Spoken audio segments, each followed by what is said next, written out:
Hey everyone, it's Ben Hardy here, and in today's video, I'm going to be reviewing a Willys Wrangler that has the Xtreme Recon package. This is the most affordable way to get a crazy rock crawler from Jeep. Before we get in this video, I want to give a huge shout out and thank you to the Large Miller Jeep Chrysler here in Provo for giving me some time with this Wrangler. I'll include a link to the website in the description down below. Also include a link to my car buying guide. Let's get into it.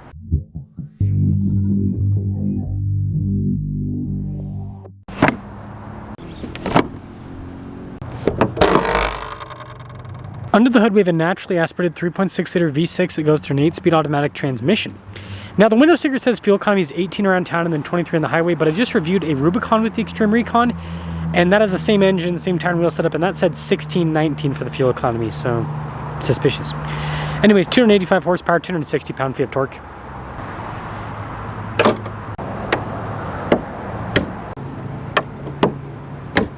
Before I move forward with this review, I do want to mention if you want to see more videos just like this, then I recommend you subscribe because I post content every single day. So I'm mainly going to focus on the cool items with this particular package. First thing is the grille being all blacked out. I think it creates some nice contrast, especially with this particular color. I think it looks really sharp. And then this one does have the upgraded lights.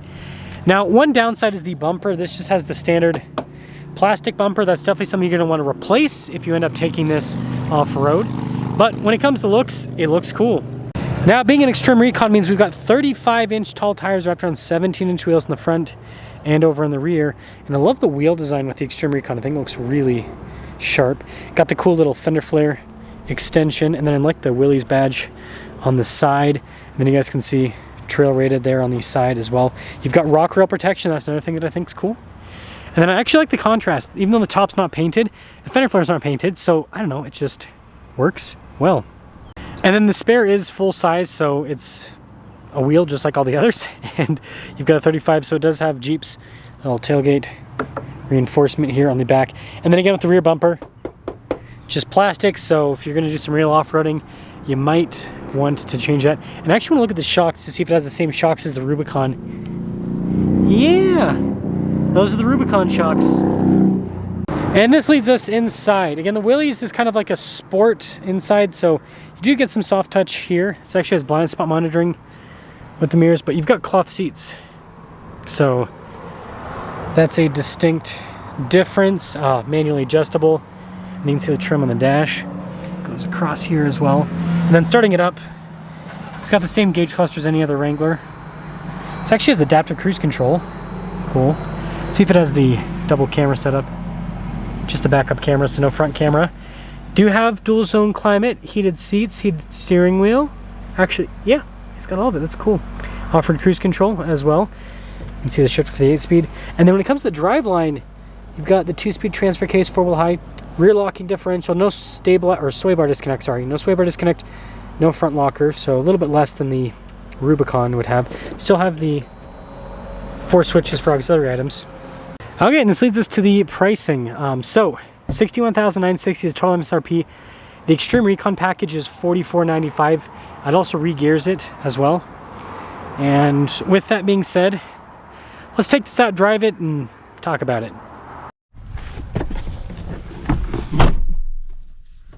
Well, let's talk about visibility before we set off. Both the mirrors, again, they do have blind spot monitoring. Got the rest of the rear. And set off. Driven quite a few Wranglers today, but figured that this one would be a really good one to review because, yeah, it's still $60,000, still a lot of money. But I mean, that Rubicon with the Xtreme Recon that I reviewed was $75,000. So for $15,000 less, are you really getting, you know, a much inferior vehicle? And that's what we'll find out.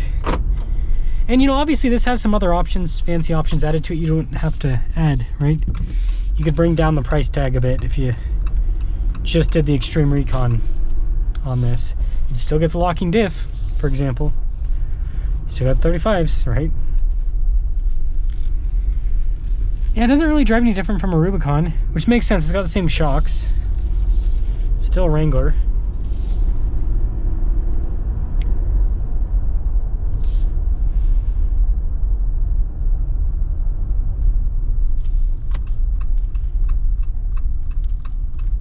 Yeah, I mean, so far it feels pretty similar. Seats are cloth versus the leather that I had in that Rubicon, but you can get a Rubicon of cloth seats, so.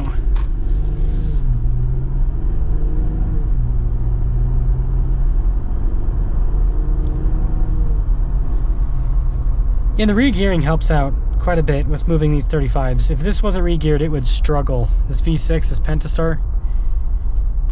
Something interesting I've noticed is I haven't seen a lot of 2.0 turbo Wranglers. I've seen 4xEs and I've seen V6s, but it seems like the 2.0 turbo just kind of magically disappeared. Let's get an acceleration here.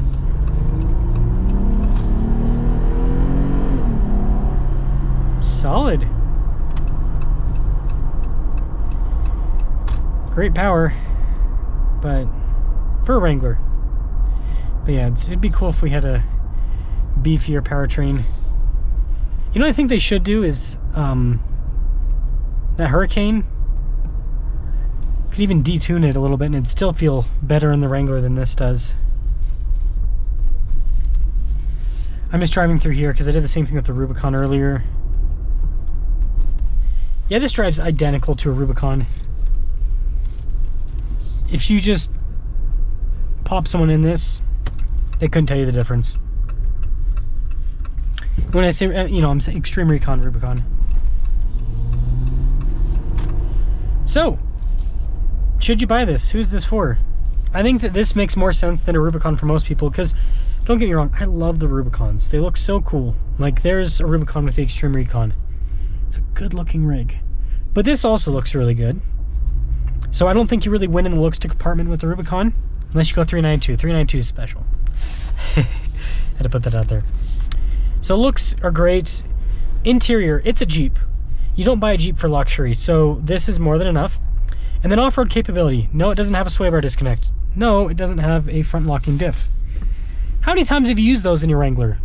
That's what I thought. So when you look at what most people do with the Wranglers, they don't even take them off-road. If you just want the looks, this has the looks. And then if you're doing off-roading, this is still a solid axle SUV with four-wheel drive. That can get you to a lot of places. The lockers, they help out, right? They make it even crazier. But yeah, I think it just comes down to, I think it just comes down to that, is that this has more than enough off-road capability for 99% of people. The only people that I see that actually need the lockers are, you know, people that go to Moab and do some crazy crawling. But those are also the same people that are putting 40s on their Wrangler and all of that. So yeah, just a different demographic. So let me know what you guys think about the Willys, but I think that this is cool that Jeep makes this, that they've made, you know, it more affordable to get 35s. But then I guess something else to mention is you do have the Broncos, and like that Wild Track sticker for 68 grand, and that has Fox shocks, 35s. It's got front and rear lockers. It's got a really nice interior, like 360 camera. So I do still think that Jeep is kind of priced themselves a little bit high with some of these packages, including this one. But yeah, let me know what you guys think about the Willys. Let me know what you think with the Xtreme Recon, but I think this is the route to go for most people.